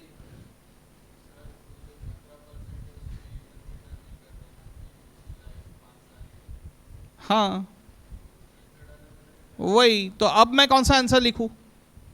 अगर ये क्वेश्चन दे दिया तो मेरा कौन सा डेप्रिसिएशन सही है? ठीक है, तो मैं अभी आपको बता देता हूं कि इसका सही जवाब क्या होगा।